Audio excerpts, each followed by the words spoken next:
Hello বন্ধুরা, good morning. আশা করি তোমরা ভালো আছো, সুস্থ আছো। আমিও ভালো আছি। নতুন একটা সকালে নতুন একটা ব্লগ নিয়ে চলে আসলাম তোমাদের সামনে। আর আমার ভিডিওটা যেখান থেকে দেখছো তাদেরকে অনেক অনেক ভালোবাসা। আমাকে সাপোর্ট করো, আমার পাশে থেকো। আমিও তোমাদেরকে অনেক ভালোবাসা দেবো। আর নতুন বন্ধু হয়ে থাকলে অবশ্যই আমাকে কমেন্ট করো। এই যে দেখো, কালকে বৃষ্টি হয়েছে, বৃষ্টির জন্য আজকে প্রথম রোদ উঠেছে। দেখো কি সুন্দর লাগছে রোদটা দেখে, মানে মনটা ভরে গেল। এতদিন পরে রোদ উঠেছে, কন্টিনিউ 4-5 দিন বৃষ্টির পরে আজকে যদি রোদ ওঠে, নিশ্চয়ই আশা করি ভালোই লাগবে। দেখো আমাদের ছাদ ভিজে কি হয়েছে, আর বাড়িঘরের দেখো কি অবস্থা। বৃষ্টির জন্য ঠিকমতো উঠোনটা ঝাঁটও দিতে পারিনি, যাই হোক দিই। আর রোদ্দুর দেখে আমারও মনটা কেমন জামাকাপড় ধুই করছিল, তাই জন্য আমি কতগুলো ভিজিয়েও দিয়েছি। আর দেখো রোদ্দুরগুলো কেমন করে পড়েছে গাছের ফাঁকা দিয়ে, কি সুন্দর লাগছে দেখতে। আজকে কতদিন পরে রোদ্দুরের দেখা পেলাম, আমার তো মনটা বেশ ভালোই লাগছিল। আর আমি এখনও বাসি কাজ কিছুই করিনি, বাইরে থেকে ব্রাশ ট্রাশ করে যে ঘরে এসে তোমাদেরকে দেখাচ্ছি। দেখো আমার সব কিছুই পড়ে আছে, কিচ্ছু করিনি। দেখো আমার থালা বাসন, আর আমি বেসিনে থালা বাসন ধুইও না, বাইরে গিয়েই ধুই। আমার বেসিনে অনেকদিন ব্যবহার করি না তো, আমার বেশ পোষায় না। আর আমাদের ঘরটা দেখো চেঞ্জ হয়েছে, তোমাদেরকে দেখানো হয়নি। দেখো আগে এদিকে শোকেসটা ছিল, এই জামা কাপড় রাখা, এই যে চেয়ারগুলো দেখছো এখানে ছিল, আর এখন আমি ওখানেই রেখেছি জামা কাপড়গুলো, আর শোকেসটা এখানে। আর এই যে দেখো আমার বিছনাপত্র রেডি, আমি গুছিয়ে তারপরে বাইরে গেছিলাম। আজকে ভাবছিলাম যে রোদ উঠবে না, তারপরে দেখি হুট করে রোদটা বেরিয়েছে, তাই আমার মনটা। আর এই যে দেখো এই যে জামা কাপড়গুলো দেখছো, এগুলো তো আমি একদিনে ধুতে পারবো না, তাই অল্প অল্প করে ধোবো। আর এই যে এখন ফাইনালি আমি ঘরটা ঝাড় দিতে চলে আসলাম। আর আমাদের ঘরটা দেখাচ্ছে ওইরকম, কিন্তু ঘরটা ঘেমে উঠেছে। বৃষ্টি হলেই ঘরটা ঘেমে যায়, মানে পাড়া দিতে ইচ্ছা করে না। মনে হচ্ছে পায়ের মধ্যে জল আছে, জল দিয়ে জল পায়ে তো ঘরে হাঁটতে ইচ্ছা করে না। সেটা তোমরা যারা পাকা ঘরে থাকো তারা তো জানোই। আমারও ভালো লাগছিল না। দেখো তাও আমি কি করবো, এখন ঘরটা তো ঝাড় দিতে হবে। ঘরটা ঝাড় না দিয়ে আমি মুছতেও পারছি না। ঘরটা ঝাড় দিয়ে মুছলে আবার ঠিক হয়ে যাবে। আর তোমাদেরকে আমি আর একটা জিনিস বলি, এই যে এখানে যে আলমারিটা দেখছো না, আলমারির পাশে না জল পড়ে, তাই জন্য আলমারিটা সরিয়ে দেওয়া হবে। আমি তো এখন তো আর করা যাচ্ছে না, এখন বাইরে অনেক কাজ আছে, সেগুলো তোমাদের দাদাভাই করছে। আর আমাকে বলেছে যে তোমার হচ্ছে আলমারি থেকে জামা কাপড়গুলো বের করে রাখতে, ও আলমারিটা ওই নতুন ঘরে নিয়ে যাবে। এখানে রাখলে মানে আলমারিটা বৃষ্টির জলে নষ্ট হয়ে যাবে। এমনি অলরেডি অনেকটা নষ্ট হয়েই গেছে, ওইখান দিয়ে দেখা যাবে। দেখো কেমন কালারটা জ্বলে গেছে, উঠে গেছে। তাই আমি এই যে ফাইনালি ঘর ঝাঁট দিয়ে নিচ্ছি। আমার এখনো কিছুই হয়নি, মাত্র সবে আমার কাজ শুরু হলো। তোমরা আমার ভিডিওটা দেখতে থাকো। আর আমার সকল বন্ধুদের কাছে আমার একটাই অনুরোধ, তোমরা কেউ ভিডিওটা স্কিপ করে দেখবে না, সম্পূর্ণ দেখবে। আশা করি তোমাদেরও ভালো লাগবে। আর তোমরা সম্পূর্ণ ভিডিও দেখলে আমিও এগিয়ে যেতে পারবো। আমারও অনেক স্বপ্ন আছে, সেগুলো আমি খুব তাড়াতাড়ি পূরণ করতে পারবো। মা বাবার অবস্থা তো তোমাদেরকে আমি এখনও দেখাইনি, আমার বাপের বাড়ির পরিস্থিতি। আমি বাপের বাড়ি যাই, আমার বাপের বাড়িতে গেছিলাম, আমি সেরকমভাবে ভিডিও করতে পারিনি, যেহেতু ওখানে 4G নেটওয়ার্ক, আর নেটওয়ার্ক একদমই নেই, তাই জন্য আমি ওখানে ঠিকঠাক ভিডিও করতে পারি না। আর ইচ্ছাও করে না, নেটওয়ার্ক ভালো না থাকলে ভিডিও করতে ইচ্ছাও করে না। কারণ ভিডিও এডিট করতেও তো মানে নেটওয়ার্কের দরকার আছে, ভিডিওটা এমনি এমনি এডিট করা যায় না, নেট ভালো চাই। আর আমার শ্বশুরবাড়ি এলাকা, বাড়ির সামনে 5G টাওয়ার আছে, আর ফোনটাও 5G, তাই জন্য আমি ভালো করে এডিট করতে পারি। আর সত্যি কথা বলতে আমি ঠিকমতো বড় ভিডিও দিতে পারি না, এই কারণেই আমার ছেলে ফোন দেখে, তো আমার ছেলের জন্য আমি ঠিক মতন ভিডিও দিতে পারি না। আমি চেষ্টা করি বড় ভিডিও দেওয়ার। আমি এখন কয়েকদিন ধরে ছোট মিনি ব্লগগুলো দিচ্ছি, তোমরা একটু দেখো, তোমাদের ভালো লাগবে। আর আমি চেষ্টা করি বড় ভিডিও দেওয়ার, কিন্তু আমি পারছি না। তাও আমি আজকে অনেকদিন পরে একটা বড় ভিডিও করলাম, তোমরা দেখো, তোমাদের ভালো লাগবে। আর আমি বাপের বাড়ি যাব, বাপের বাড়ি গিয়ে আমার বাপের বাড়ির পরিস্থিতি কী, মানে সেগুলো তোমাদের সাথে শেয়ার করব। আর আমার বাপের বাড়ির অবস্থা দেখলে আশা করি তোমাদেরও চোখে জল চলে আসবে। আমার বলতে ইচ্ছা করে না, আমার নিজেরই কষ্ট লাগে, কিন্তু কি করব, তোমাদেরকে না জানালে তো তোমরা জানতে পারবে না। তোমাদেরকে আমি অবশ্যই জানাবো, ঠিক আছে? আমি কিছুদিন পরেই বাপের বাড়ি যাব, আমার মা বাবা সবাইকেই তোমাদেরকে দেখাবো। আর আমাদের বাপের বাড়ির অবস্থাও তোমাদের দেখাবো। আমাদের বাপের বাড়ির অবস্থা খুবই খারাপ। বাবা তোমার হচ্ছে স্ট্রোক হয়ে পড়ে আছে বলে হাঁটাচলা করে কোনো কিছু করতে পারে না। তাই আমি এই একটা কাজ শুরু করেছি, এটা থেকে যদি কিছু করতে পারি তাহলে বাবা মাকে হেল্প করব।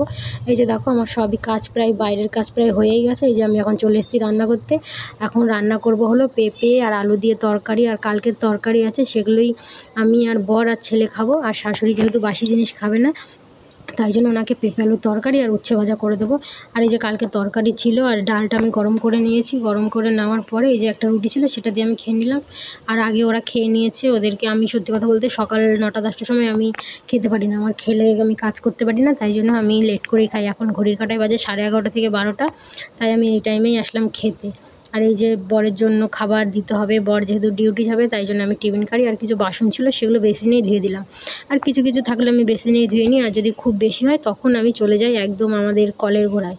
মানে কলের গোড়ায় বলতে কি, মানে বাইরে, ওখানে বড়সড় জায়গা আছে, আমার ওখানে করতে সুবিধা হয়। আর এই যে দেখো আমি এখন পেঁপে আলু তরকারিটা কীভাবে করব তোমাদের সাথে শেয়ার করব। চলো তোমরা পেঁপে আলুর তরকারিটা দেখো আমি কীভাবে করবো। আজকে নিরামিষ পদ্ধতিতে করব, আদা জিরা বাটা দিয়ে। চলো দেখতে থাকো। ফাইনালি আমার তেল গরম হয়ে গেছে। আমি এখন প্রথমে আলুগুলো ভেজে নেব। দেখো আলুগুলো আমি আগে ভেজে নেব। আর এদিকে আমার ছেলেও খুব জ্বালাচ্ছে, দেখো ওই যে ওকে দেখা যাচ্ছে, ও খুবই দুষ্টামি করছে, মানে কি বলবো এত দুষ্টামি করে। আমাকে ফোনে যদি দেখে যে আমি ভিডিও করছি ও মাথা খারাপ হয়ে যায়, ও ফোনটা কতক্ষণের জন্য নেবে সেই চিন্তা করে। এই যে আমি আলুগুলো দিয়ে দিয়েছি। চলো আমি রান্নাটা করি, তোমরা দেখতে থাকো আমি কি দিয়ে রান্না করি। ফাইনালি আমি আলুগুলো ভেজে নিয়েছি, দেখো লাল লাল করে ভেজে নিয়েছি। আমার পেঁপের তরকারি আগে খুব ভালো লাগতো, এখন জানি না কেন পেঁপের তরকারি ভালো লাগে না।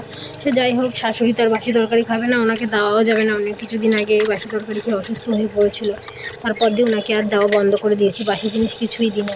আর এই যে দেখো আমি মশলাটা রেডি করে নিয়েছিলাম মিক্সচারে, আর মিক্সচারে নিয়েছিলাম আদা, তোমার হলো আস্ত জিরে আর লঙ্কা। আর যেহেতু কেউ খাবে না তাই জন্য একটু বেশি করে ঝাল দিয়ে নিয়েছি। বর তো ঝাল খেতেই পারে না, শাশুড়িটাও ঝাল খায়।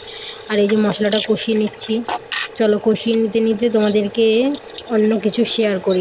তোমরা হয়তো ভাবতে পারো যে আমি শ্বশুরবাড়িতে আজকে এতদিন ধরে ভিডিও করছি, প্রায় 6 মাস হয়ে গেল। 6 মাসের মধ্যে তোমরা আমার বাবা মা বোনকে আমার শ্বশুরবাড়িতে দেখোনি, তোমাদের মনে আসতেই পারে। কিন্তু সত্যি কথা বলতে আমার শ্বশুরবাড়ির সাথে আমার বাপের বাড়ির মানে কী বলবো স্ট্যান্ডার্ডটা বেশ মিল খায় না। এরা হলো একটু মানে এরা পয়সাওয়ালা, আর যেহেতু আমার বাবা মা পয়সাওয়ালা না, তাই জন্য এদের সাথে বেশ সাপোর্ট করে না। তাই জন্য আমার শাশুড়ির সাথে মানে আমার শাশুড়ি আমার বাড়ির লোককে পছন্দই করে না, তাই জন্য আমার বাড়ি থেকে কেউ আসে না। ঠিক আছে, তোমরা হয়তো ভাবতে পারো কেন আসে না, ঝগড়া। সত্যি কথা বলতে পছন্দ করে না, সেটা যা তারা জেনে গেছে। জানার পরও একটা মানুষ তার বাড়িতে কি করে আসে। আর আমিও চাই না যে আমার বাবা মা আমার সামনে এসে অপমান হোক, সেটা আমি সহ্য করতে পারবো না। তাই জন্য আমি আর আসতে বলি না। আসে না কথাটা বলবো না, আসে, অকেশন পারপাসে আসে। অনুষ্ঠান হলে 5টা মানুষকে যখন বলা হচ্ছে তখন তারা আসে। আমিও তখন বলেছি তাদেরকে আসতে, যে অনুষ্ঠান হলে আসবা, আর নয়তো আসার দরকার নেই। ঠিক আছে বন্ধুরা, অনেক কথাই বলে ফেললাম, মনের কিছুটা কথা শেয়ার করলাম। আর এই যে আমি এখন স্নান টান করে ঘরে চলে এসেছি। আর আজকে অনেক দিন পরেই মাথাটা ঘষেছি, রোদ্দুর উঠেছে আর বাড়ির অনেক কাজই করেছি। রোদ্দুর না উঠলে অনেক কাজ করতে পারতাম না, যেহেতু রোদ্দুরটা দেখেছি তাই অনেক কাজ করে নিয়েছি।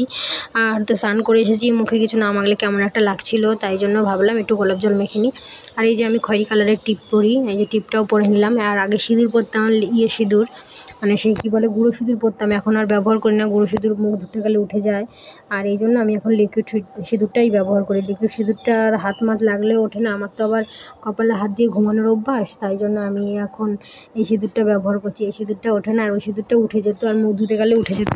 আর এই শাঁখা সিঁদুরে দেওয়ার জন্য এবারে সেই গুঁড়ো সিঁদুরটাই ব্যবহার করি। তোমরা কোন সিঁদুর ব্যবহার করো আমাকে একটু বলো। ফাইনালি এখন সিঁদুর মিঁদুর পরে চলে আসলাম, এই যে ভাত নিয়ে বসে পড়েছি খেতে।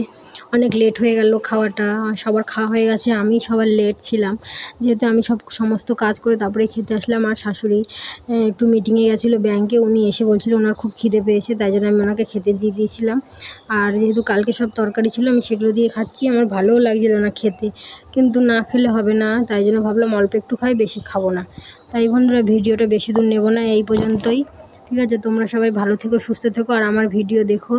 আর আমার ভিডিওটা সম্পূর্ণ দেখো, স্কিপ করে দেখো না, তোমাদের ভালো লাগবে। আর আমি আস্তে আস্তে আমি বড় ভিডিও দিতে চাই, কিন্তু পারছি না ছেলের জ্বালায়।